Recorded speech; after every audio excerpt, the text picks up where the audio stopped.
Hey everyone, I'm Haniff Khatri here.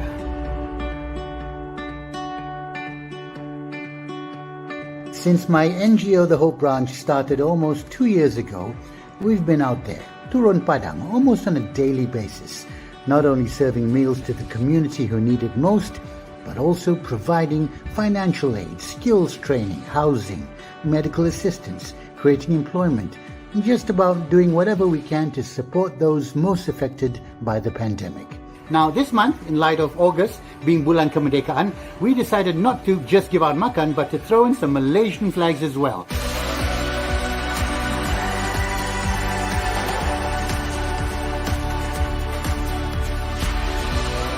We handed out over 5,000 flags across the Klang Valley to our friends who we see every day and every week, to PPR flats that we visit regularly, to the Gelendangan, in fact, to anyone and everyone who we came across. Why? Just because. The last 2 years have been hard on many Malaysians, and we felt that everyone could do with a little bit of a lift, a little positivity, a little colour, and what is more colourful than our very own Malaysian flag, as colourful as our society itself. On August 31st, 1957, I am sure our founding fathers could not imagine what Malaysia would be going through 64 years later. But we are sure they would have wanted us to never forget the struggles they went through to allow us these freedoms that we now enjoy. On behalf of the Hope Branch, we'd like to wish everyone Selamat Hari Merdeka. Let's all get through this and make way for a better Malaysia.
Assalamualaikum. Good evening, ladies and gentlemen, and welcome once again to another episode of What's Going On Malaysia. My name is Haniff Khatri. Thank you so much for joining me again. Memang, I'm actually very touched and honored and blessed that so many people have been watching the show either live ataupun post live after the streaming has come on, and have been messaging and been commenting. So thank you very much. First of all, welcome to the show. Good evening, Mr. Harith, says JJ Chua. Kalapana Gubiden says good evening from Ipoh. This is an international show. Sejauh Ipoh pun. All the best from Penang, from Tan Tiang Su. It's an interactive show, guys. The best from Dubai. Chumi Jasmine, apa khabar di Dubai? What is going on Dubai? I bet not as exciting as what's going on Malaysia. Kalana Jaya, Brian Kwan. Guys, thank you for watching wherever you are. And also, do me a favor. Just because it only takes a click of the finger, please share this streaming show. Share it right now if you're watching on Facebook. Share it, and right now if you're watching on YouTube, you can click it and share it on WhatsApp. Because I tell you, tonight's episode, I don't know whether, I always use the term is going to malito, but I have a feeling tonight we're going to learn a lot about an issue which I, frankly speaking, surprisingly, memang sebenarnya saya pun ingat isu ni dah tutup, dah habis, dah move on, and I was a little bit surprised to find out that was not the case. So yes, before I begin, please let your friends know that you're watching What's Going On Malaysia, and please comment in the comment section. I'm going to be reading trying to read all your comments. I know we've got people watching from Seremban too. Michael Leong says, I'm the best. No la, no la. I'm not the best. La. Maybe third or second, la, but definitely not the best. But thank you very much for your kind compliments. Guys, you know what the topic is tonight. You've seen the poster. How this came about, actually, let me just backtrack. Last weekend, I was in Kedah and Penang with my NGO, the Hope Branch, and we were responding to the flood victims in Kedah, and we brought them fridges and washing machines. And I also did my live show from Penang, where I was staying that night.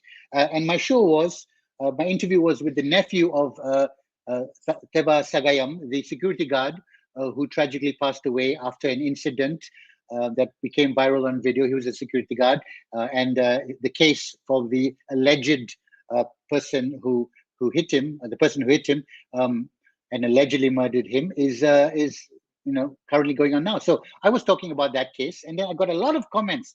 Bagaimana dengan Adib? Apa jadi dengan Adib? Kenapa tak cover pasal Adib? So I have to admit, at the time, waktu tu minggu lepas, saya memang teringat, case ni dah selesai kan? Ataupun, I thought it was done. So I did a little bit of research, and then I found out that memang case ini belum, not to say belum selesai, it has been left hanging. So saya pun terkejut. I have to admit, and I apologize if I had let that one slip. Tapi I quickly thought, okay, what can I do about this? I did some research, and I got in touch with the gentleman who agreed to be the guest for my show tonight. This gentleman actually happens to be, I have to admit, I know him. I've done a little bit of work. He's done a little bit of work for us, my wife, on her cell bioptic stem cell research company, Plug. And so I asked him, because his name came up in the research. I said, are you involved in this case? Do you know about it? And he explained to me how he was involved. And I asked him, would he be on the show and try and clarify bagi penjelasan keadaan sekarang, what is going on in this case. And he very kindly said yes, so he's my guest tonight. And I want to let you know, guys, I have another very special guest that was not announced in the poster. Now, this is why you need to share. Please, once again, I ask you to share. I have a guest who was an eyewitness at the events in question. Dia memang berada di tempat itu pada malam kejadian that we are going to be talking about. This gentleman will be my special guest at the end of the show. And so please don't just stick around to hear the facts, because we want to cover the facts first, but we will then move to the eyewitness account of that evening. And there's nothing better than someone who was actually there and may or may not have seen exactly what was going on. So, tuan-tuan and puan-puan, without much further ado, I would like to welcome the guests. But first, before I do that, I just want to preempt everyone. Of course, you all know what we're talking about. We are talking about the case of Muhammad Adib, who was ahli bomba, or to be specific, he was 9 respondent kecemasan. So he responded to this incident at the Kuil Sri Maha Mariamman Temple, the Sri Maha Mariamman Temple. And this was November 27th. This incident happened, 2018. All right. So something happened during that night. Muhammad Adib was injured. He ended up in hospital in ICU. Initially, he was sent to the Ramsay Sime Darby and then on to the Institute Jantung Negara, IJN, at which point various issues happened, and we'll be talking about that tonight. But he passed away December 14th. So the incident happened November 27th, and he passed away December 14th. And since then, it has, even then it spiraled into a whole he said, she said, with racial overtones. Let's be honest here.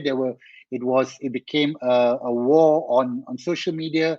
It became a war on the coffee tables, and everybody was talking about it.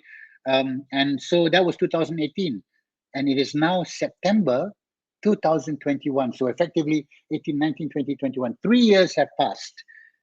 And how close are we, or how far have we gone in finding out a conclusion, a closure? Well, to help us in that direction tonight, I would like to bring into the studio esteemed lawyer, Encik, or should I say, Tuan Haniff Khatri. So, Tuan Haniff, Encik Haniff, how are you, sir? I'm alright, I'm fine. Thank you, Aris. Thank you for the invitation. Thank you so Assalamualaikum to much. all. A good evening. Salam sejahtera. Assalamualaikum to you, sir. Now, allow me to give you just a minute or so to introduce yourself to everybody who's watching, and also explain how you are connected, why you are someone who is who understands the case and understands certain aspects of it. So please take a minute to introduce yourself. First and foremost, of course, I'm a practicing lawyer. But before that, I'm a citizen of Malaysia. So, as a citizen of Malaysia and a practicing lawyer, matters which involve the rule of law and the uh, position or the respect to the institutes who are supposed to be carrying out the enforcement and investigation should always we attempt to be put in the right place. In other words, to check and balance them as well, even Okay. as a practicing lawyer. So that's the initial involvement. Then basically there was also a situation where I will come to that in a while, where we're talking about inquest. And halfway through the inquest, there was also an application for contempt proceedings. The inquest at that time was conducted by a few other lawyers acting for the family of Adib. They were doing the watching brief, which we shall explain what is watching brief in a while. And halfway through, there was contempt proceeding taken or attempted to be taken against the then Attorney General Tommy Thomas. So I was requested by the family and their lawyers to represent them as the counsel.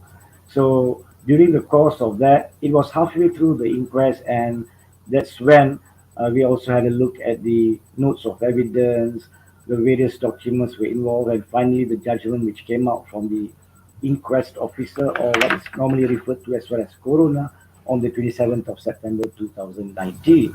From time to time, I've also thereafter been writing on this, been raising this issue, been commenting on the actions or inactions taken by the necessary authorities, culminating actually on the 29th of March this year, where I wrote an open letter to the Attorney General of Malaysia now, Tan Sri Idrus Harun, to highlight to him the whole background of the matter and how important it is that this matter is brought to a proper end if possible, and if not, the duty and importance of all the authorities to be sincere and transparent in informing the public what's happening.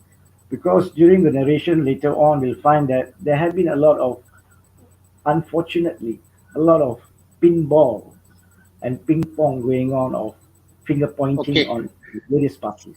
Yeah, that's basically it. Exactly. Yeah. When you talk about pinball and ping pong, memang that is the feeling I get, because just for the benefit of the audience, to those of you who are watching, allow me to run through chronologically, just so that we have the entire picture.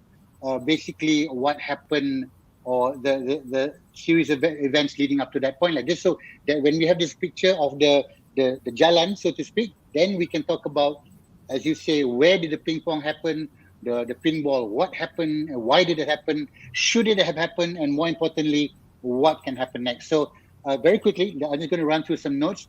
Um, we understand that there was, on the 26th of November, this background, there was a incident, Rusuhan at the temple, where a group of, I was, I'm not saying this is open news already, a group of Malay group was paid off, apparently. No, I think Tan Sri Muhyiddin actually made that statement as well in a press conference, that uh, came and, inverted commas, attacked the temple. This was malam 26 November going to 27. There was rusahan, there was some cars destroyed.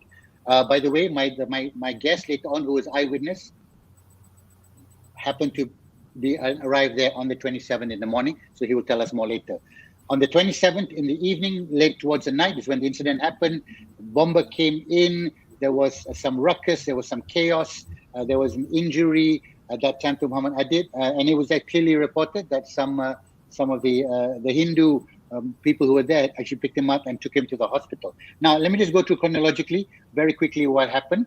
Um, 30th November, the CEO of IGN, who was involved in the whole land grab dispute, made a couple of comments.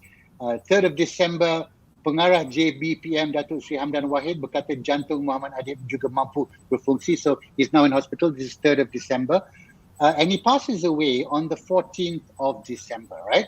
So on the 14th of December, he passes away. Now, to your knowledge, Tuan Hanif, so in this incident, let's just say what should have happened, and let's take a look at what happened. So Muhammad Adib passes away on the 14th of December. Now, I think you have some knowledge about, prior to that, they had the police had brought in some people for questioning or held them on remand, but that was prior to that. Can you explain what happened then, and Yes. give us a sort of a layman's view of how the law works when in this kind of case?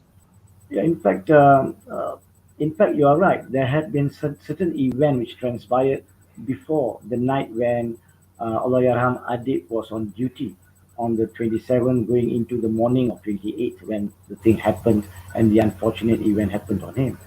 One day before that, as you touched, there was an issue on at the same place at the temple of Sri Maha Mariamman at Seafield, and what actually transpired there as the facts went on thereafter is that first and foremost there was a civil dispute between the landowner and the management committee of the temple.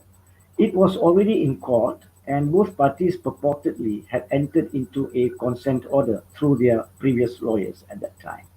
So, according to the consent order, it seemed that is consent order means a decision agreed and entered into by both parties in a court of law, chopped by the court. Yeah. So, based on the court order, the temple was supposed to be moved to another place. So, execution proceeding comes when parties do not move out. So, what was being planned at that time by the company who claimed ownership of the land is to actually prepare towards eviction the following morning. And what they did is the company, as I understand it, they actually entered into an arrangement to have security guards and private security guards to be employed to ensure nobody is troubled. Because the following morning, some of the priests from other temples were supposed to come to move the deity properly according to the Hindu custom to the new place. So they wouldn't want things to be out of hand and whatnot.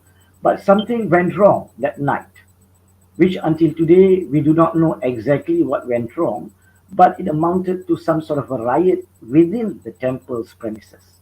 Yeah. And that resulted into a situation where those who were employed as the private security guards were some of the parties which were involved in the riots, and the following morning, some of them were arrested and brought to the court.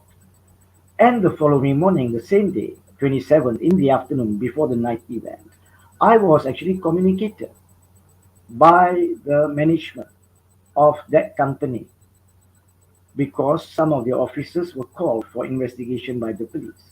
So in that afternoon, I was supposed to actually advise the officer to cooperate with the police, let them investigate, and take it from there as a normal lawyer would do. So in the morning of the 28th, they were already arrested, and we were in court on the 28th. This is just after whatever may have happened to Allahyarham Adib. Or Okay. the following morning itself. Okay. Yes. Okay. So, in other words, on the 28th morning in the PJ court, there were a group of boys and youths who were arrested with regards to what happened the night before, Adib. So they were brought to the court for what is called remand proceedings, which is what the police will apply to enable them to carry out investigations, whether to detain them for 3 days, 4 days, whatever they need until they conclude the investigations on the matter. Now, Sorry, I was just to caught. clarify, may I ask, this group of boys, were they the ones that been hired by the developer, or were they members of the Hindu community from within the temple? I'm just trying to Well, picture this. good question. There were quite a number of them. There were actually about almost 20 odd. Some of them were the group which were hired by the company. to become the security guards. Some of them were also people from the surrounding area of the temple, perhaps also people who actually went for their prayers or whatever activities in the temple the night before. So it was quite a few batches which were brought to the police. This is not a situation where we are saying whoever there was, they were guilty. It's to help the police to carry out the investigation. So Okay. on that particular day, I was representing two of the officers. One of the officer was the project manager, and the other one was an internal lawyer. And this is quite important because you reminded me when you mentioned earlier about Mohidin Yassin. What actually happened is the same afternoon, Mohidin Yassin came out with a press conference with the then IGP, which is Tan Sri Fuzi, and the Ketua Setiausaha Kementerian Dalam Negeri. Three of them were conducting the press conference, and at that time, Mohidin then mentioned, first and foremost, investigation is ongoing, but part of the investigation shows that the company who owns the land hired thugs. This is what he's saying Yeah, I saw through a that. lawyer, through two lawyers. In fact, you mentioned through two lawyers with certain amount of 150,000 or 135,000. I can't recall now. Now, when people put two and two together, Aris, that I was there, myself and my other colleague were there, two of us. The photograph was in the press, the media. So when people put two and two together with what Tansi said, in fact, I was brought into the matter in public view on that day. Public thought that I was the lawyer who hired the thugs. And the following day, I had no choice but to make a clear press conference. You can find that press conference on my Facebook. It's on Siri 1604, if I'm not wrong. I have put up and explained where Mohidin Yassin was in error. To be fair to Mohidin, the following day in Parliament, he corrected. He said actually it was one lawyer, but it's an internal lawyer. But as far as public is concerned, when you mention lawyer, of course, they would relate to lawyers who go to court, not internal lawyers. So that is where it was started there, right? Now, when the news about the riot started on the 26th, early morning of 27th, of course, many citizens of Malaysia will be concerned what's going on. Yeah. Temple is a place of worship. Was it really a riot? What actually happened? How could this thing happen? But most of the society looked at it from a different angle, as if it's the Malay thugs versus the Indian Hindu worshippers. And that is where, as usual, we are always going back into that particular problem, which I believe surrounded the whole problem of Adib's case later on. So, what coming back to the day on the 27th, there were many who came over from outside of KL and PJ to actually view themselves the place, and that resulted in a big gathering on the 27th. According to the coroner, she made a finding that in her opinion it was around 5,000 people who actually crowded on the night of the 27th when the second day riots happened. Yeah. So during that period, because people heard a lot of stories here, there, and so on. Of course, people get agitated.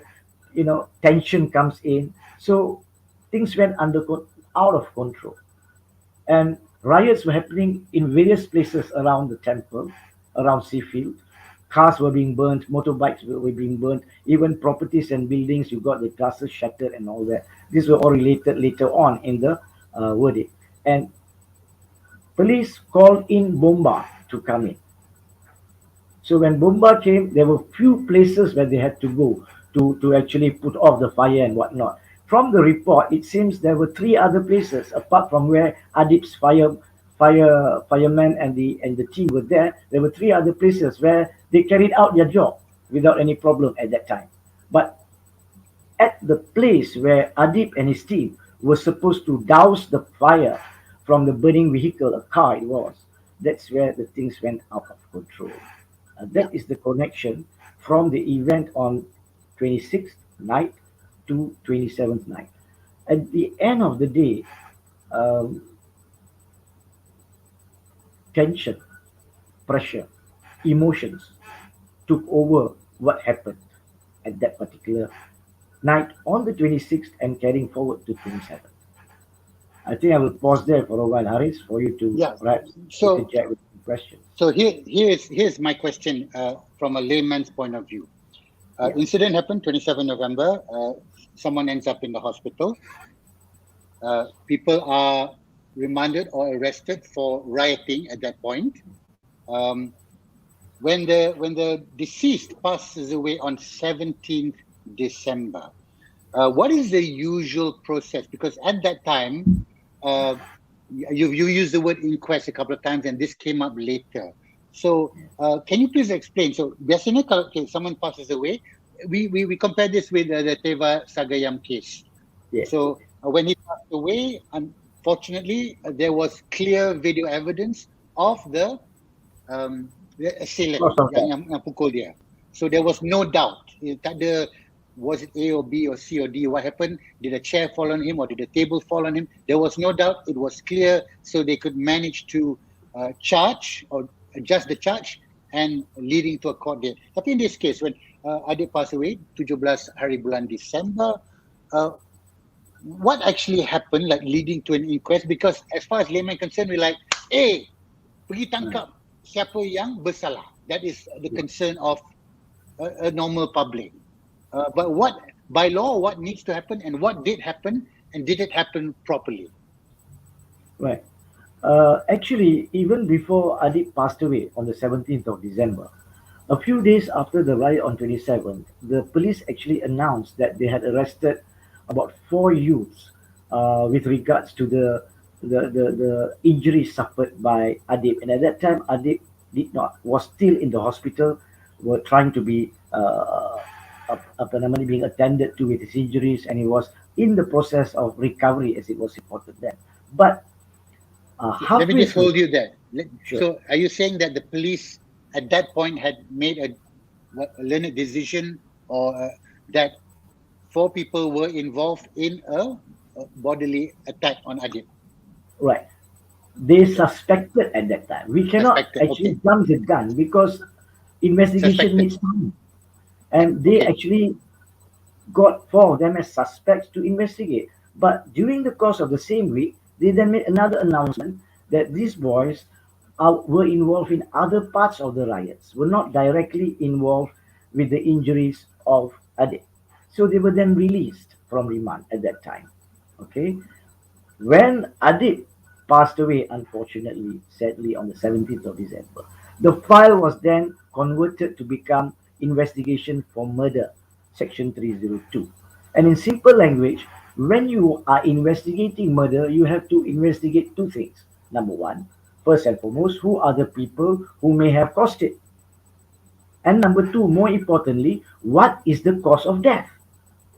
Okay. If the cause of death cannot be ascertained to be foul play or criminal conduct, you can't just take someone and go to court and charge it. For example, if you have a car, if you are driving a car and unbeknown to us, we are reversing from the parking, and if there's a small boy, I think we've got few cases like that reported. Small girl, small boy, unbeknown, we can't see, and we crash. That is not murder. That is called, what do you call it, reckless driving perhaps, but that would be the situation. But in the case where you do not know the cause of death, Adib passed away. Did he pass away because he was injured by anyone, beaten up by anyone, or done any other foul play by anyone? Or was it because that something happened, an accident happened at that place beyond anyone's control, which resulted in the death? That was the question in the mind and in the investigation team of the police. And when they advised the Attorney General at that time, correctly, if you do not know yet what is the cause of death, you cannot even charge anyone, even if you know the suspect. So what happened then, Haris, is that the Attorney General requested for an inquest to be done. Under the law, inquest is formed to find out what is the cause of a death and what are the surrounding circumstances resulting in the death, whether you can identify anyone who may have been involved. So that is where inquest was formed. So just to be, layman is hearing this. So before the police can act on any arrest, by law, this inquest must happen. This is not unusual. This is procedure. Can I just correct you there? It's not about unless you find the cause of death, you cannot arrest anyone. That's not the case. Unless you find the cause of death, you cannot charge anyone with murder. Okay. So arrest can be done. You can carry on with the investigation if you found evidence or information that Mr. A or Mr. B were at the area. You can arrest them until you find out what is the cause of death. You may even charge them on some other offense first. If you do not Okay. know whether the cause of death is because of that, it's only for rioting or whatever, and you can convert that later to murder once you find the cause of death. So bottom line Okay. is you cannot take a person to the courts and charge them under 302 purely because there's a death, unless you can prove he is the person who caused the death wrongfully. So the Attorney General calls for an inquest, Correct. and So the then what inquiry starts. happens? Yeah. So during the course of the inquiry, we have from the reports, it is reported that there were about 30 witnesses were called. It went on for quite a number of days with about 100, almost 150 exhibits tendered to assist the court in coming to the conclusion. And at the end of the day, on the 27th of September 2019, almost a year after the demise of Adib on the 17th of December 2018, the inquest came out with a verdict. And in the verdict, actually, you will find that it's also, I think, out in the public. It's about a 52-page judgment. It's got about 166 paragraphs of all the evaluation which the judge did. And she, at paragraph 138, said this in the original language. Perhaps it's best if I read it, easy to understand. And it's in Okay. Malay. This is what she says. Kematian arwah Adib itu bukan akibat perbuatan arwah sendiri atau satu kemalangan. Sebaliknya, ia adalah akibat perbuatan jenayah oleh sekurang-kurangnya dua atau lebih orang lain yang tidak dikenali yang telah menarik arwah dari tempat duduknya di dalam van EMRS, menerajang pintu depan kiri EMRS sehingga ianya menghentam dada kanan arwah menyebabkan kecederaan bodily harm tersebut, menghentak belakang kiri arwah ke hujung daun pintu van EMRS dan seterusnya mengheret arwah ke tepi jalan pada malam kejadian. So in short, she made a finding that the cause of death was a criminal conduct by two or more persons. And what she found were the conducts. Now, interestingly, Haris, during the course of inquiry, which you will find if you read the judgment, she went through, first and foremost, a few videos. There were few videos which were actually produced. And Yeah. the videos, the first part of the video showed riots were happening in various places. But Adib and his team were not being seen, could not be seen in that video. The third video showed a few Indian gentlemen were helping carrying Adib to the truck, which took him to the hospital. But the second video is important. The second video, according to the finding of the coroner or the inquest officer, Yang Arif Puan Rofiah there, she found that the video showed there was this fire engine in front. And then there was this EMRS van, emergency rescue van, which followed behind the fire engine. They then stopped. They stopped.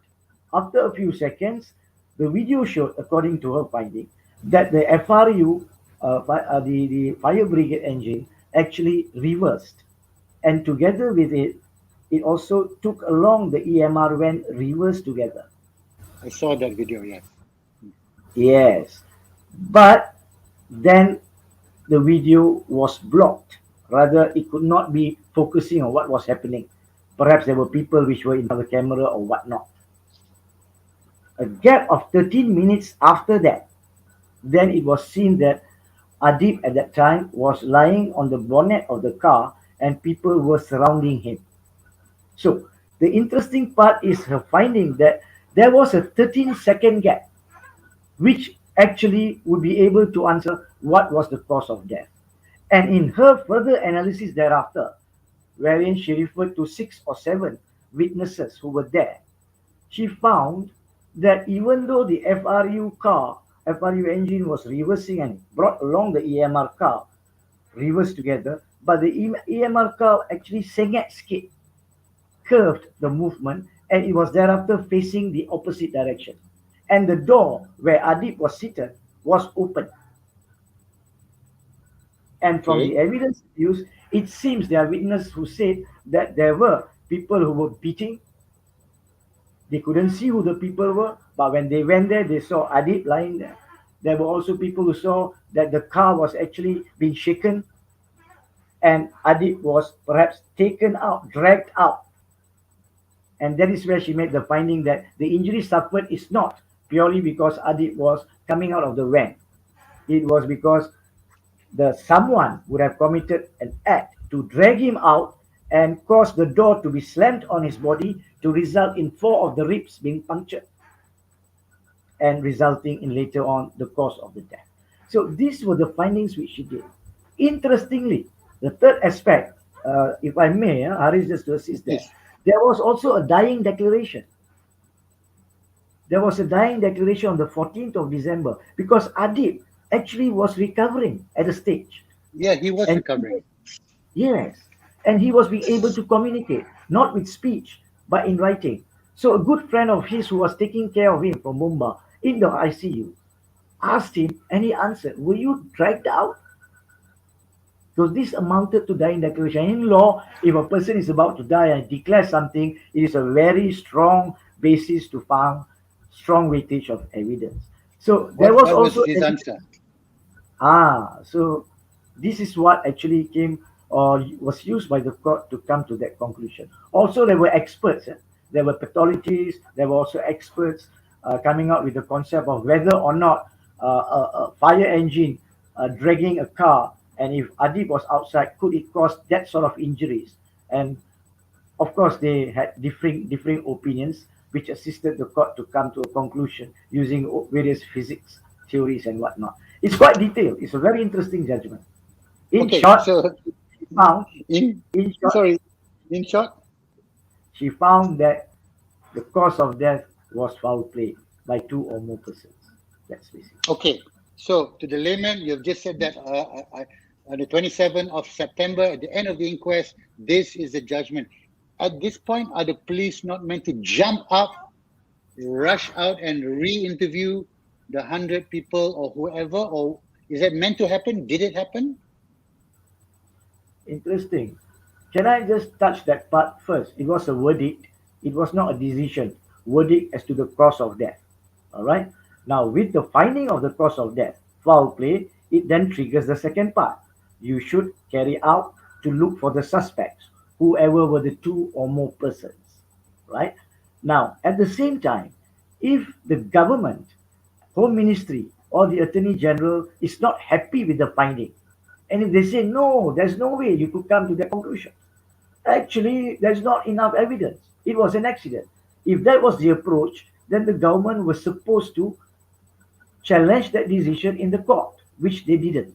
In fact, Tan Sri Muhyiddin Yassin, on the following day, announced that they will adhere to the decision and he will direct the police to carry on with the investigation to look for the suspects. But interestingly, and I have to touch this because this is important, it has caused a lot of confusion. Tommy Thomas, who was then the Attorney General, wrote in his book. Have you heard about my story, Justice in the Wilderness, Haris? Yeah, yeah, Came out in the beginning of the year. yeah. At page 459, this is what Tommy Thomas said on Adib's case. I just read it for the benefit of all your viewers. He says this: the inquest continued. In late September 2019, the coroner released her findings. She decided that two or three persons had caused the death of Adib. How she could reach this finding is mind-boggling when the police, with their experience, expertise, manpower, and resources, could not. I pause. First and foremost, she didn't decide two or three persons. She said two or more persons. Then he went on to question the decision in his book. The coroner will also specific two or three persons, which is not correct. Why not one? Why not five or more? It was a bizarre decision, rightly criticized by many. I was asked by many AGC officers to appeal to the High Court against the findings by the coroner, but I decided not to appeal. Now, my point is this. If the highest legal officer of the country is of the opinion that the verdict of the coroner or the inquest is not correct, he has the duty to appeal. In law, actually, is review, file a review to the High Okay. Court. He didn't. Even though he said that he was not happy with the decision, he was advised by his officers to do that. Now, by not doing it, the importance of that is after that, coming back to your question, did the investigation move on? Yes, supposedly the police also said that we will investigate, we will carry out investigation and whatnot. But remember, the decision was in September, 27th of September 2019. The very first statement coming out on the investigation after the inquiry was on the 21st of June 2000, about 9 months after that, Haris. The then law 2020. Yeah. minister, the law minister then, Taqiyuddin, said through a public statement, police have not concluded their investigation. Then on the 30th of June 2000, about 9 days after that statement, the head of the CID branch, Huzair Muhammad, made a statement that they're almost concluding the investigation. And then came the statement of IGP Hamid Bado, said that they already sent the papers to the I have to go through this for public to understand why there is no closure. Then on 10th of July 2000, again the IGP 2020. Yeah. said that they have recommended to the Home Ministry to form a special task force. He says now during the investigation, they find that some of the witnesses who gave testimony during the inquest have now changed their story. That's what they claim now. So, in other words, they are saying that there is a doubt whether it was foul play or accident. And that's where the problem. Because if you have a doubt as the investigation team, then you should carry out the necessary process very much earlier in time so that public is not confused. The respect in the Yeah. system will be maintained. And that is where we have the problem now, Haris. Okay. Can I just hold you there for 1 second? And I think because I've been looking at the comments, you spoke about Adib having his was it a dying statement? Can't remember the phrase you used, but he wrote something. Do you know what he wrote? Was it reported? It is there about 3 or 4 pages of that particular dying declaration is covered by the coroner in a judgment, so it And can be what found basically there. did he say? He He, basically he could only answer by writing. okay. Okay, so there What did was he write? a whiteboard. In fact, according to the witness, a whiteboard was given to him, and he wrote there whatever he could write. And part of the questions, which I remember reading the judgment, is what happened, Adib? Then he asked for the whiteboard. Second question is, were you dragged out? He nodded and he answered that. Were you beaten? Yes. Where were you? Then he showed downstairs, meaning he was already on the floor when he was beaten. So these were part of the evidence. But interestingly, even in the inquest, the magistrate, the sessions court judge, also to be fair to her, there was a investigating officer from police who actually saw him in the ICU, but there was no information given to the officer. Now, as far as the coroner is concerned, she said that, look, he was in trauma. He was going through all this. Of course, he could only relay this to the people who he trusts. So what he said to the Bomba friend and the Bomba officer was accepted as the dying declaration, part of the dying declaration. Unfortunately, 3 days after that, he passed away. Okay. Am Here, I with you, Haris? you're with me. I don't know whether I'm with you. But so um, I know the inquest. The first inquest started in February 11. Actually, you say it ended on September 27, 2019, and then you are saying that June 2020, the police then released some statements saying that they doubted the inquest. Is that correct? Did I hear you correctly? Yes. They said that from their investigation, they found some of the witnesses do not now say the same thing which what they stated in the inquest. Whether that is true or not is a big question. Because Okay. once you have a decision of the coroner, then you should have taken the action earlier, not later. And that is where we come to this problem. When the police are of the opinion that the cause of death is not necessarily foul play, then would they carry on further investigation to catch the suspects? Of course not. And that's where the family of Adib is not satisfied. If you were really not satisfied with the decision of the coroner, why was no action taken by the minister? Why was no action taken by the IGP at that time or the Attorney General at that time? This is where they keep on asking. There are two things here, Haris. Yeah. In law, in criminal matters, sometimes we have this unfortunate event where we know there is a crime which happened, but the enforcement authorities may not be, to be fair to them, may not be able to catch the culprit. Have you heard about the Great Train Robbery in 1963 in England? Yes. That was a 2.6 million pounds sterling robbery of a train in England. Now, some of the Yeah. people were arrested, served sentence. One of the guy, Giggs, his name, Biggs, Bigs. ran Yeah. away to Rio de Janeiro, Brazil. But when he was about 71 years old, only then he returned out of, conscience and whatnot. The point which I wish to make is sometimes, even as big as that, which actually were converted to become a movie in 1970s, the Great Train Robbery, you cannot find all the culprits. But what is important is the enforcement authorities must be honest, must be transparent and tell the truth. Is it because you can't find the culprits? Or now, if you say you doubt the coroner's decision, then what steps are you taking? Yeah. So Why are you this not this is, requesting yeah. for further inquiry?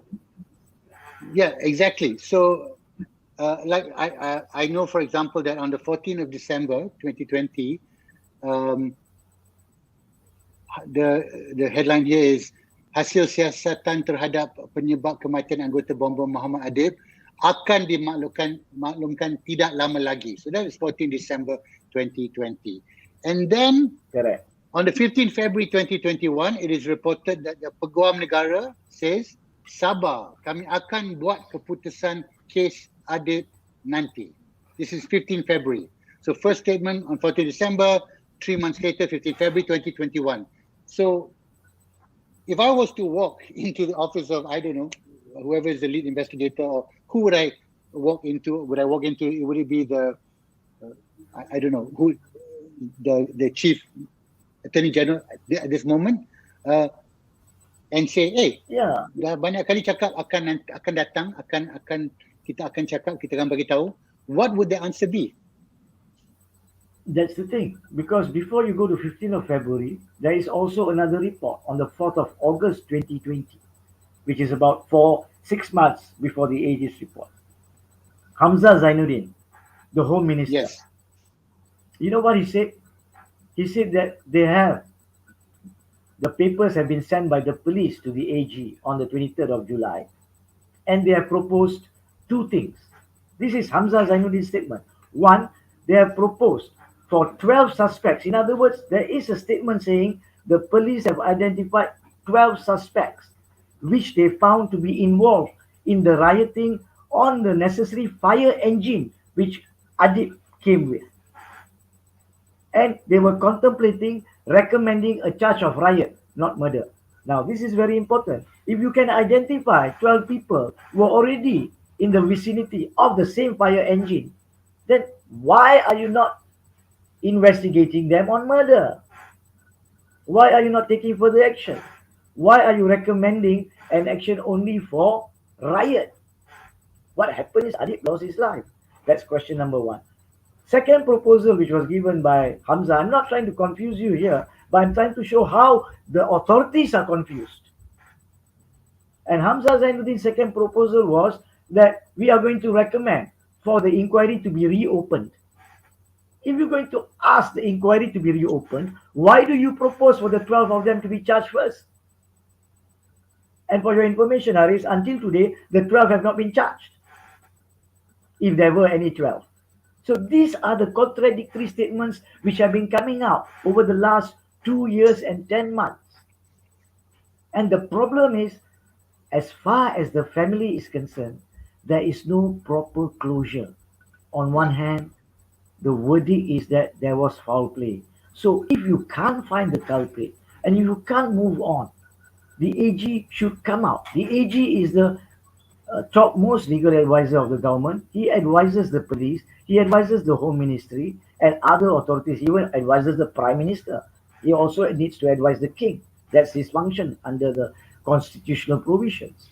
So he should come out with a proper statement. He should be brave to come out with a proper statement.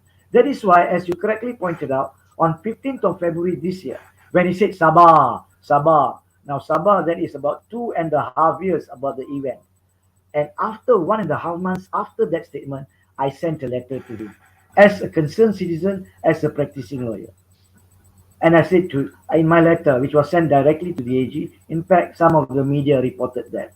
I said, public can understand if honestly the authorities have tried to find the culprits, but they couldn't ascertain the culprit. They cannot catch them. Perhaps in the 2 years they have gone elsewhere, maybe following Biggs to Rio de Janeiro. Tell us the truth. Don't hide and seek. Don't pass it like a ping pong ball. Secondly, don't keep on denying the fact that the verdict found there was foul play. Don't keep on saying that now you suspect it was not foul play. That is not fair. Because if you suspect there was no foul play, you should have taken whatever opportunity there is in law. So Okay. The that's the point. sound, it just seems to me there were many what sounds like weaknesses in response, weaknesses in action taken. Um, what would you say is the major weakness that has happened within this whole events? Where did where was there a breakdown? To me, if you ask me to be very honest, I believe that when the inquest was conducted, there may have been a pause in the investigation. They did not look further for the culprits. They just waited for the outcome of the inquest as to the cause of death. But that is too late because in that 9, 10 months of the inquest, if anybody knows that he's directly involved in the cause of death, would find his way to move away, to go missing. True. So Okay. what should Uh, have been done is investigation should have been carried out whilst waiting for the outcome of the inquest. And I believe that was not done. Then now the problem is they cannot admit the fact that they made a mistake. And they're now shifting the burden to elsewhere. Now, if any of the authorities are not happy with what I'm saying here today, they can take whatever action they wish. I have no problems because I'm analyzing the judgment, the verdict of the coroner, I'm with you on that one. as well before as I the bring statement of the authorities. Yeah. Before I bring in my guest, who was actually at the events we've been talking about earlier on, uh, very quickly, because I know even as soon as 5 or 6 or 7 days ago, the parents, Allah yarham, Adib's parents, once again appealed, this time to the current Prime Minister, Ismail Sobri, and asking for, yeah, you can see that, this was just a few days ago. They keluarga Allahyarham Muhammad Adib Muhammad Kasim meninggal dunia dalam tragedi rusahan kuil hampir 3 tahun lalu, mengharapkan Perdana Menteri Datuk Seri Ismail Sabri Yaakob yang baru dilantik dapat memastikan kes tersebut mendapat pembelaan yang sewajarnya. So, I feel for the parents and the family who have for the last 3 years been in limbo. And if Yes. I'm listening to you correctly, there's a picture of the couple in question. I do hope that before they move on, that there is some kind of closure for them. Uh, The- Realistically, uh, can anything happen? What should happen? well, if, for example, to me, if they can accept the fact that there was foul play, number one, and if the authorities can accept the fact that they cannot locate the culprits because of their own inaction or their own delay, then I think the right thing to do is to admit it. Public can accept it. Public wants authorities to be professional. We can all make mistakes, but there must be sincerity. Come out and say sorry. We may have caused a delay, but we can't find the culprits. We will keep the file open, but for the time being, we cannot take anyone to court. That's number one. Number two, apologize to the family. Number three, You can also, even though this is not issue of money, this is a loss of life. No amount of money can bring anyone back. But to proper closure, proper admission of some part of mistakes done by the authorities, they should even offer some sort of a, uh, what do you call it? Not compensation, but some sort of closure for the family. He was the breadwinner of the family. He had a sister. He still has a sister who is college going. The government can always offer for the college going sister to be given a scholarship or a loan to make it easy for the family as part of the mistake which they have done. A lot of ways can be done. Public wants not only professional authorities, they want what do you call it, competent authorities, and they want sincere authorities. And this is what I think would be the best way for the government to attend to it now. If they cannot actually find the culprits and bring them to court. Well, whatever happens, I do hope that, well, number one, something happens. And number two, for the sake of the parents, I hope there's some form of closure. And I hope it doesn't get bogged down even more by the powers that be. And that, as you used in the first 10 minutes, the ping pong situation of back and forth and indecisions and not clear decisions. So with that, I want to actually bring in a gentleman who was actually at the temple on the day in question. I'm just going to bring him right now, ladies and gentlemen. This is Pravin Nagapan. Pravin, how are you, sir? Hi, I'm good. Harit, how are you? Good. So I'm good, thanks. Yeah. You call yourself a social activist. So Yeah. you were there. Yeah, You were the one who you told me you heard about the incident. Okay. Yeah. You heard about the happening on the 26th at night, and you arrived at the temple on the 27th morning. Please talk us through it. So, okay, possibly this has been a few years, so I couldn't really recall much, but it should be either the early morning of 27, okay? So it was about 1:30 a.m. So I was just, chatting with my friend. So I was staying, I'm from Penang, Kulim, Kedah, okay? So I was right at home and I was just talking to a friend of mine, which is, his name is Arvind Raj. So I was talking to him and he just told me, they attacked about 200 thugs. Can you hear me? Yes, I can hear you. Okay. So he told me that about 200 thugs approximately, not less than 200, has actually entered into the temple. So what I did was immediately I told him, oh, is that the case? Okay, then we'll be coming down. So I left from Kulim straight to Seafield at KL, and I moved about approximately 2 a.m. and I reached at 6 a.m. in the morning. So I assume that is approximately about 27th of November. So early morning, 27th of November, the first thing that I encountered was there was about close to 20 cars which was burning, okay, which were burned by a group of protesters. And that supposedly belongs to, the land belongs to MCT, if I'm not mistaken, MCT or One City Development. So the cars, One City, is it? So the cars were being parked at One City's area. So I went there, so I took a video. Okay, and then there were a lot of police officers there and all that. I've got the video. Let me just show the video that you took. Yeah. Okay, guys, these are the damaged cars. These are all the damaged cars.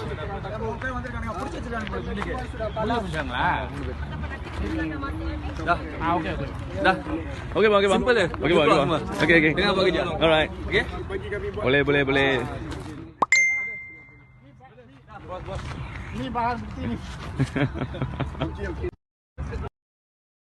So this was the morning of the 27th. Yeah, correct. That is the morning of the 27th. So, okay, what had happened was about 1:30 a.m. a group of thugs, which was hired by.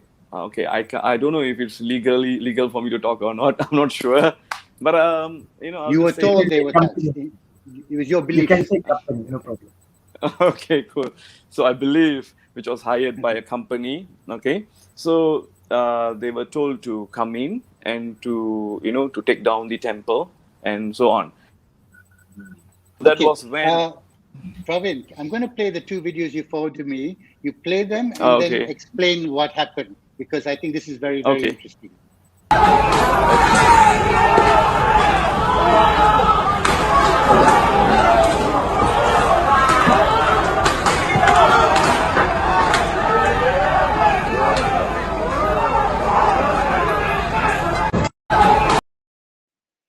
So, what is happening there?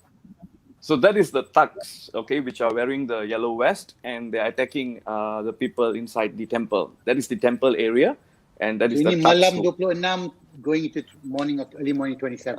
Okay, that is approximately, I think, dia 27, sudah masuk 27, artinya tengah Pagi-pagi pagi lah. 27. Pagi-pagi lah, pukul 1 lebih. 1 sampai pukul 2. So that's what which was going on. And there's another video which, so what happened was they end. Hold on, I'll just show this video. So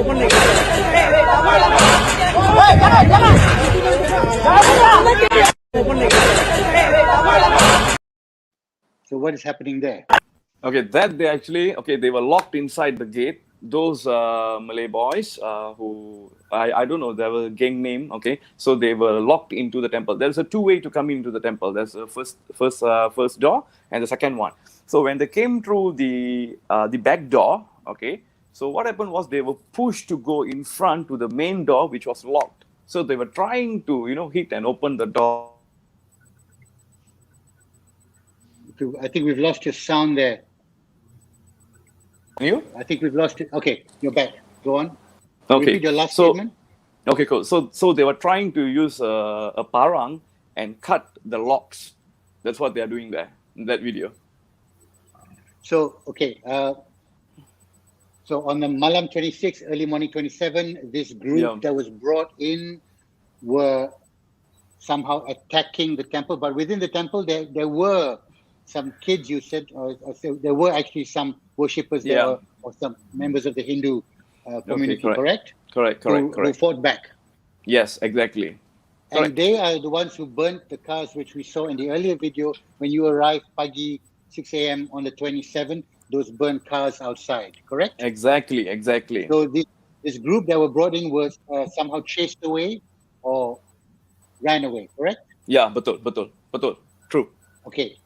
So you're there, you're recording. I can see some policemen there. So during the day of the 27th, you told me, can you repeat what happened? People started showing up. Okay, so when all these things were happening, a lot of the members started to make live videos and started to call their friends and everyone to come in, because there was a big group of 200 thugs which came in to barge into the temple and to clear off the temple. That's what they did. So when they started to call and everything, so assuming they started to make the phone calls about 4 a.m. in the morning, and people started to go to work at 8 a.m. They woke up and they see the video. Oh shit, this is what happening. This is what happening at the Seafield Temple. And this, our Indian brothers, our friends and all that, what they felt was they should go in to give a support to the temple. And what they did, after work, approximately they were working on that day. And, after 5 p.m., 6 p.m., once you finish your work, you go back home, you take a shower, and, you go to the temple to show support. So when they went to the temple to show support, there were a lot of FRU trucks and, things got heated up. Things got chaos and a lot of things. That was the day Adib, it was a very bad incident. You were there that day, that night. I was there. Exactly. Burning cars. So this time the riot sparked up not because of a clash between rival inverted commas thugs, but it was just heated.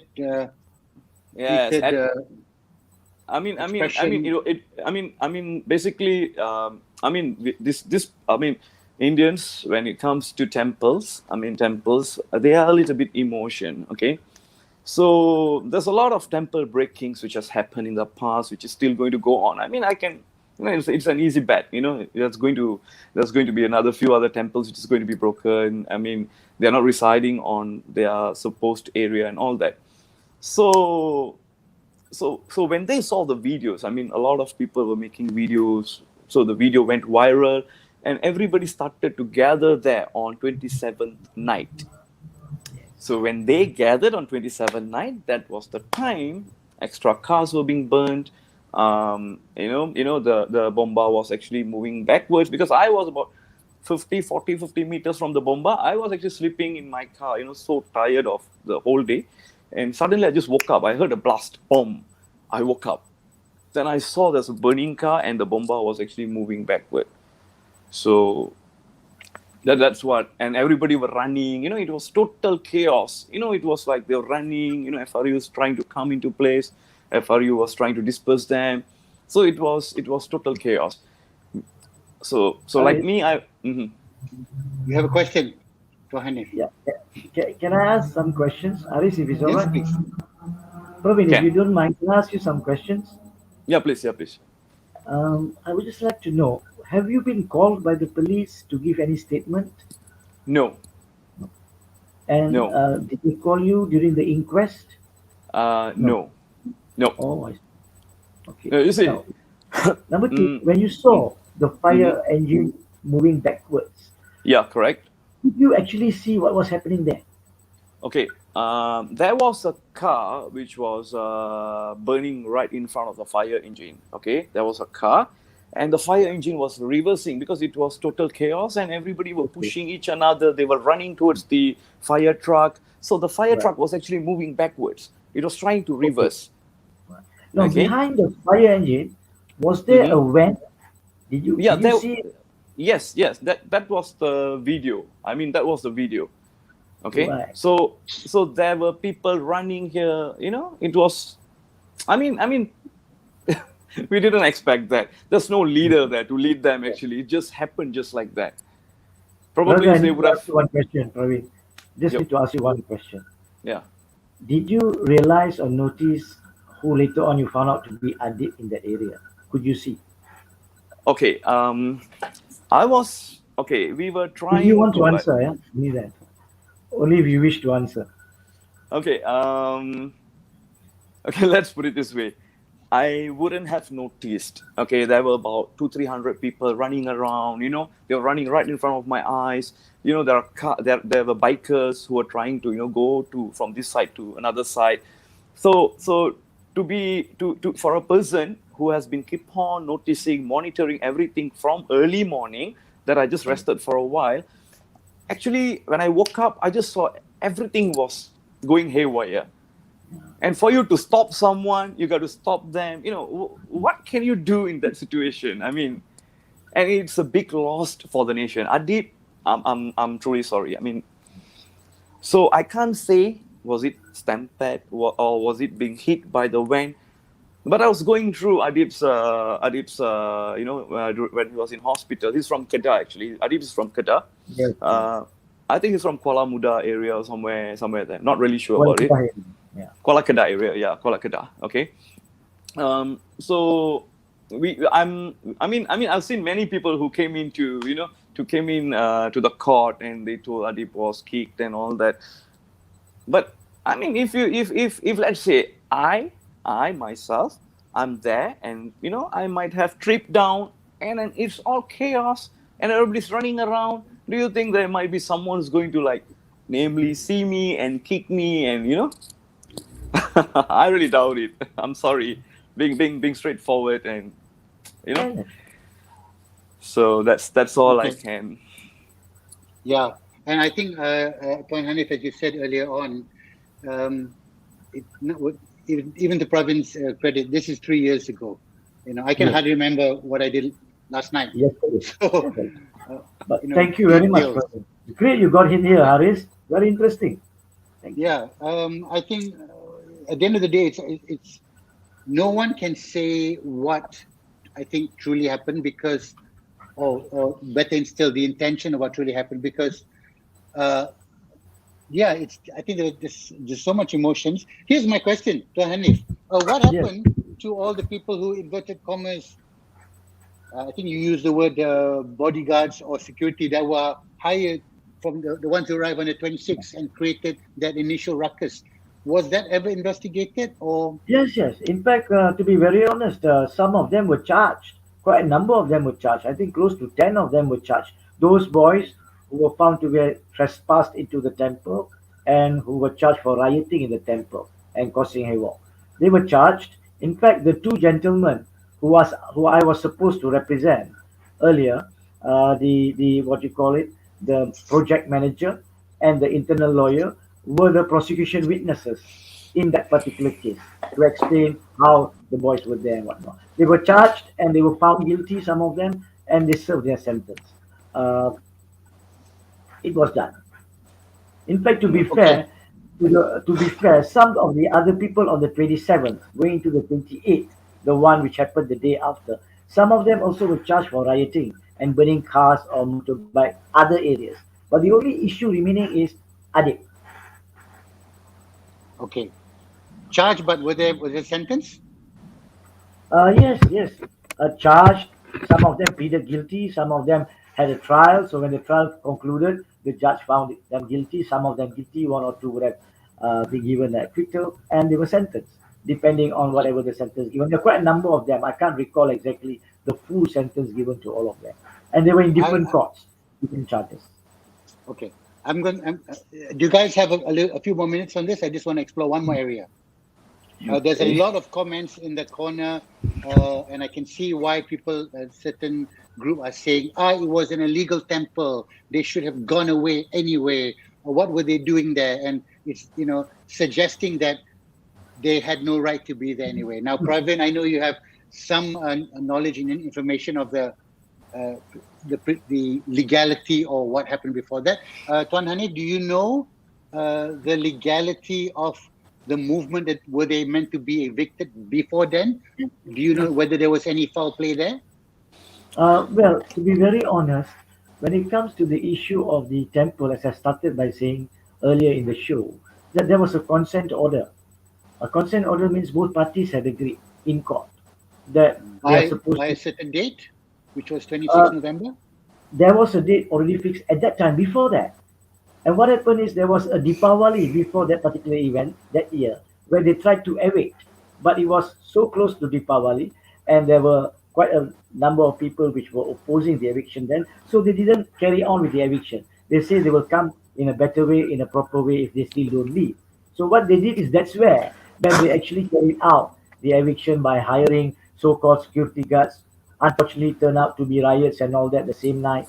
Yeah, and then they brought in or wanted to bring in the contractors. They wanted to bring in the priest from other temple to move the deity properly to the new temple. So all this was, I think, was planned on the 27th morning, before which the first riot happened. But can I make it one thing clear here, Haris? Emotionally, many of us will say that had that not happened, had this not happened, then things like this would not have happened to Adib. That is not the way of looking at criminality. That's not the way of looking at criminality. If a robber comes into my house and I shoot him straight in his face, he dies. One cannot say that had he not robbed, I would not have committed the murder. Because as much as if your right to self-defense of your property, you cannot go beyond your power. So if I could have, if I'm big and he's small, and I, of course, I'm not that big at all, assuming it's Haris and I'm the robber, and if you can tackle me, but why did you have to take two guns and shoot me 12 bullets? So that's where law has to be looked at objectively, not emotionally. And most of us, unfortunately, we go into emotions. We go into the events. Had the riot didn't happen on the night, had the temple just moved out, had the company did not decide to go and do eviction, these are all evading the issues. Whatever wrong done by either parties there, they will be punished. And some of them have been punished in the case before that, in the cases which take Okay. place. So we have to So I take, concentrate. yeah. Sorry, I take your point. Just to answer the people in the comment section who are Yes. debating about the legality of the temple. You're absolutely correct. This evening's conversation is about Adib and what happened to him. I think it's been, I can tell from the comments, it's been quite heated there in the comment section as well. I would just like to give a moment to Pravin because he has a little bit of history about the whole area actually, and how the temple came to be that. Maybe probably you can just take 1 or 2 minutes to talk about the history of that kawasan. Yeah, sure, Hari. Okay. Okay, wait. Seafield, it used to be a Seafield estate. I mean, formerly known as Seafield Estate. And, on temples, okay, there used to be about 16 temples in that area, okay, in that USJ area prior to, I think, 1980s, 1970s, and so on. And so all the 16 temples, the only existing temple is Seafield. All right. So I have some statements from Tan Sri Mahalingam. Tan Sri Mahalingam, he was the Timbalan Menteri Sumber Manusia, who has actually written in 1993 a letter, and he has taken it out from his office that the temple can actually berhak. Pihak kuil berhak untuk menduduki tapak yang berdasarkan perjanjian yang telah dimeteraikan oleh pemaju Saim UEP. Okay, so we have a lot of letters. Even in 2001, the BN state government has actually given the temple a letter stating that pengekalan tapak kuil. So what we don't understand is how did a temple which was given all these letters stating that they are meant to stay there and all that, then suddenly being bought over.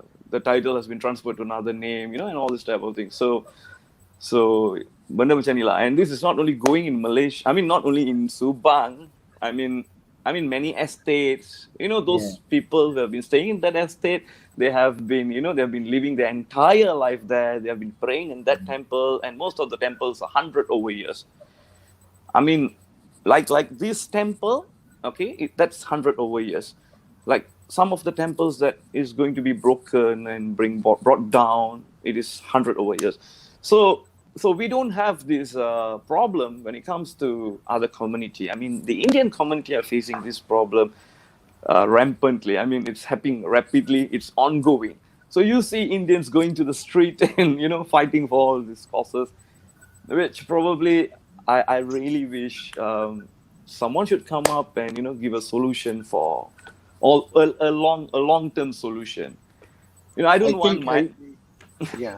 No, sorry, you're absolutely correct. Carry on. I don't want my sons. You see, the generation before me, my father, my grandfather, they went to the streets because of temple. Then my dad went to the streets because of temple. And then myself, you see, I was lying down in a car and, Adib's case and all this. So if we don't do anything today or the next year, so my son, my daughters, probably in another 20, 30 years' time, they are going to go to the streets for the same reason. So why is this happening? I have no idea.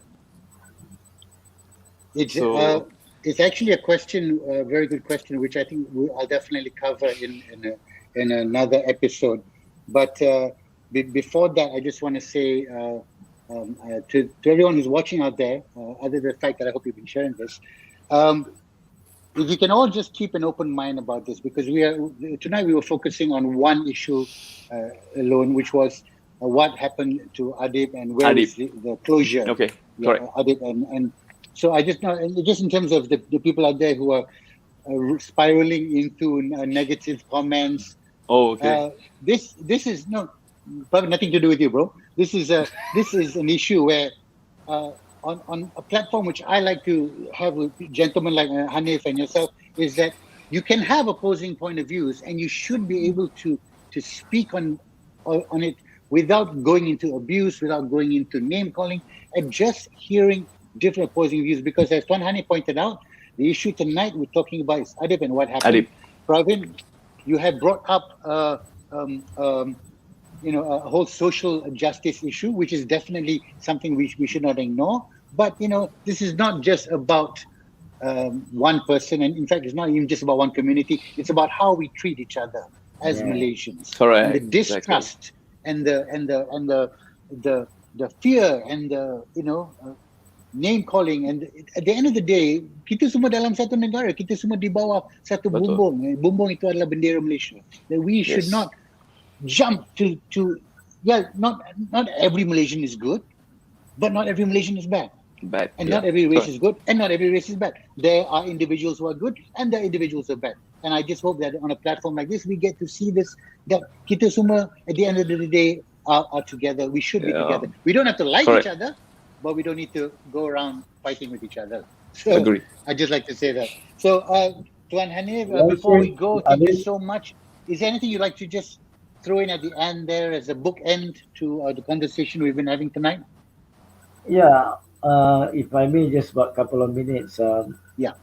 Remember when we were discussing this earlier, and you asked me how would you summarize the events of Adib, and this is what I said. I would just like to repeat it. That the Adib's case is sadly looking like a dead end, which nobody wants to take responsibility to declare. And that's the part, as we have Sorry, sir. discussed earlier. Could you just say that again? I think what you said is very important, but I think the signal dropped a bit. You said sadly it's a dead end. Continue. Sadly, it appears to be a dead end, which nobody wants to take the responsibility to declare. And when I say nobody, I'm referring to the authorities, whether it's the Aegis chambers, whether it's the police, whether it is the ministries. So they have a duty to the public.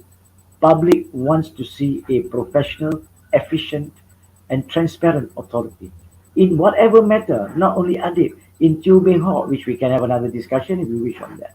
Even in Uncle Silvam Inipo case, which hopefully the matter will proceed with trial as soon as possible. As far as the law is concerned, every Malaysian is equal and must be appeared confidently to be shown to be equal. And that is where the responsibility is in the hands of the authorities and the people in power. To me, that's very important. Thank you, Haris. Thank you for the opportunity. Thank you, Tuan Praveen, take Hanif. care. Just a word with Praveen, Praveen. Praveen, I went to school in Kulim. Oh, cool, cool. You may drop Okay. by later. Yeah, you should. Coffee. all right, guys. So thank you so much for being a guest on What's Going On in Malaysia today. I think we have at least opened up a couple of doors of conversation, which I think I'm going to pursue in the near future as well. So thank you again for your insights. Thank you again for your time, and most of all, thank you again for your sharing and your kindness in giving your points of view. So terima kasih sekali lagi. Okay, bye-bye. Thank you. Bye. Okay, guys. So there we go. Hey, comment section. Saya memang tengok satu mata kat comment section. It's okay to get heated. It's okay to have a point of view. Memang betul, you are allowed to have a point of view. But if you veer into name calling and especially racial slurs, memang that, to me, like, you don't need to join in this conversation. What's Going On in Malaysia is a place that is a show that I use where I talk to people who have a point of view. Now, you don't necessarily have to like that person. You may have an opinion about that person. Tapi, least of all, I like to listen to that person, and I like to ask them the questions that I feel are relevant to me. So please, if you want to continue being part of the show, I welcome it. Thank you so much for sharing. Thank you so much for being part of this moment. Here's my takeaway from tonight. In the words of Tuan Hanif, sadly, this looks like a dead end which no one wants to take responsibility for or declaration for. Meaning, it looks like no one, and he's talking about the authorities are stepping up to say, hey, ini yang bersalah, ataupun ya memang kita tahu siapa yang bersalah, tapi kita buat beberapa kesalahan, we made some mistakes and we can't find them, or memang dia tak bersalah and this is what happened and this is a decision, but no one is stepping forward to take that final stand and put some closure to this, which I feel very sad for the parents and the family for Muhammad Adib, and I do hope that something happens where they can finally, at least put their head down and rest to know that number one, he will never be forgotten. His memory will remain. But number two, they have some kind of definitive decision about what happened to Muhammad Adib. So guys, thank you again for watching. Thank you for your time. Thank you for your patience. And most of all, thank you for commenting and for sharing. I do the show What's Going On Malaysia because basically I want an answer to the question about our beautiful country. Have we found the answer to the question, what's going on in Malaysia in this show? Probably not. We haven't answered all the questions, but I am a little bit closer to understanding some of the weaknesses of certain systems that we have in Malaysia. Not pointing any fingers, but it is very clear that there's a definite difference between justice and right, justice and law. Law is black and white. Law runs on a certain trail. Justice is what we feel is just, what we feel is correct, what we feel is right by human nature. So there is a clear definition between justice and law, and sometimes justice is not followed by law, and law doesn't follow justice. But there are some things that we need to be fixed in Malaysia, and I do hope that I can be part of the process, and you can be part of the process. And the first person that you can fix is, not to say fix, but do better is you look at yourself, and then your family, and then your community, and support each other through that way. So once again, thank you for being part of the show. Thank you for being in my space. And by the way, next week, I'm probably going to be having another Olympian, another medal winner who is back in Melbourne. No guesses for who that gentleman will be as my next guest. I will see you guys soon. Terima kasih. Assalamualaikum. And I hope you've enjoyed What's Going On Malaysia.